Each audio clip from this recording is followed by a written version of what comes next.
এমন একটা দেশ হবে যে দেশে সবাই সবাইকে সম্মান করে, সন্ত্রাস থাকবে না, চাঁদাবাজি থাকবে না, লুটপাট থাকবে না, বিভিন্ন ধরনের মানুষের পকেট কাটার এই ব্যবস্থা থাকবে না, দুর্নীতি থাকবে না, অবিচার থাকবে না।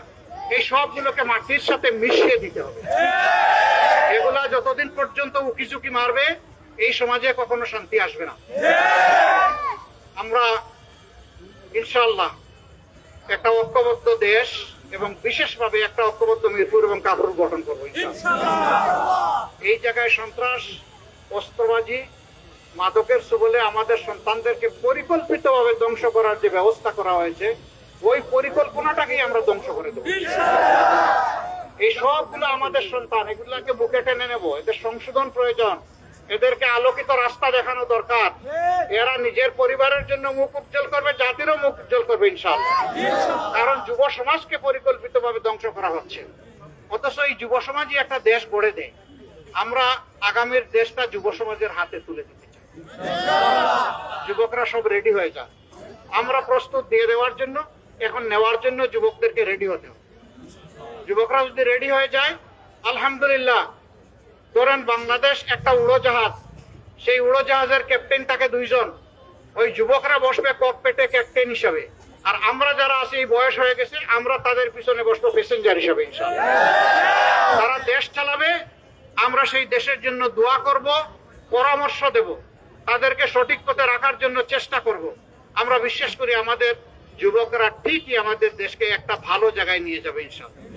ওই ভালো দিন আর ভালো জায়গার অপেক্ষায় আমাদের এই রাস্তায় নামা। আমি সবার কাছে পৌঁছতে পারবো না, কিন্তু আপনারা তো পারবেন আমার সালামটা সবার কাছে পৌঁছে। আপনাদের সবাইকে অনুরোধ করি আমার সালামটা পৌঁছাবেন। আমি আপনাদেরই একজন, আপনাদের হয়ে থাকবো। কেউ কেউ নাকি বলেন যে আমি এখানকার লোক না, আমি থাকবো না, আমাকে পাবেন না। ওই যারা বলেন তারা যখন একদিন ছিলেন না, আমি আপনাদের সাথে ছিলাম। তারা জানেন না ইতিহাস। এখানকার মানুষের সুখে দুঃখে যেখানেই খবর পেয়েছি, আমার যতটুকু শক্তি আছে আমার 2 পায়ে দৌড়ানোর চেষ্টা করেছি। মানুষের সামনে আমি হাজির হয়ে বলেছি যে আমিও আপনার কষ্টের অংশীদার, এই বার্তাটা দেওয়ার চেষ্টা করেছি। এরপরে যা পেরেছি আল্লাহ তৌফিক দিয়েছে তাই করেছি। ওইটা নিয়ে কোনো গৌরব নাই, প্রচারণা নাই, নীরবে কাজ করেছে। নীরবে কাজটা আল্লাহ তাআলা পছন্দ করেন। হাত ডাক একদম রমরমা অবস্থা, এটা আল্লাহ পছন্দ করেন। আমরা ওইটা নিজেরা পছন্দ করি না। প্রত্যেকটা মানুষের সম্মান আছে, আমরা সম্মানের দিক লক্ষ্য করে তাদেরকে সম্মান করতে চাই। অসংখ্য মা বোনেরা এখন সমাজে তারা পেশাগত দায়িত্ব পালন করেন, বিভিন্ন ফ্রন্টে তারা কাজ করেন, কিন্তু তাদের জীবনে নিরাপত্তাও নাই, আর তাদের কাজের জায়গায় সম্মানটুকুও নাই। আমরা আল্লাহর কাছে তৌফিক চাই, আমরা মায়েদের কাছে ওয়াদাবদ্ধ। আল্লাহ যদি এই দেশ চালানোর সুযোগ আমাদের হাতে তুলে দেন, তাহলে সর্বপ্রথম মায়েদের সম্মানটাই ঠিক রাখবো ইনশাআল্লাহ। এতে যা করার দরকার সব করা হবে। মায়েরা তাদের ঘরে নিরাপদ থাকবে, মায়েরা তাদের চলাচলে নিরাপদ থাকবেন, এবং মায়েরা তাদের কর্মস্থলে নিরাপদ থাকবেন ইনশাআল্লাহ। এর সাথে তারা সম্মানটা পাবেন, প্রাপ্য সম্মানটা।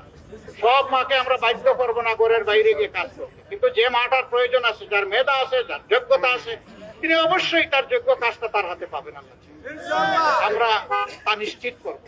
আর এই যে শিশুদের মাঝে অনেকে আছে গরিবের সন্তান, তার বাবার টাকা পয়সা নাই, কিসের পড়াবে ভাই? সে অসুস্থ হলে বাবা তো 2টা ট্যাবলেট কিনে দিতে পারে। কেন একটা দেশে এরকম হবে? স্বাধীনতার 54 বছর পরে আমরা ঘোষণা দিয়েছি প্রত্যেক শিশুর দায়িত্ব নেবে সরকার ইনশাআল্লাহ। শিশু আট করবে না। আজকে রাজার ছেলে রাজা হবে, এই সংস্কৃতি আমরা পাল্টে দিতে চাই। আমরা চাই যে একজন রিক্সা চালক ভাইয়ের ছেলের যদি মেধা থাকে, তাহলে ওই মেধাকে বিকশিত করে একদিন সে বাংলাদেশের প্রধানমন্ত্রী হবে।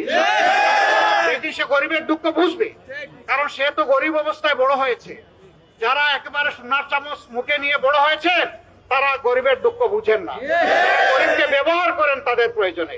আমরা ওই ব্যবহারের রাস্তাটা বন্ধ করে দিচ্ছি। আর এইখানে গরিব আর ধনীর, আকাশ আর পাতাল, এই 2টার ব্যবধান, তাও আমরা মানব না।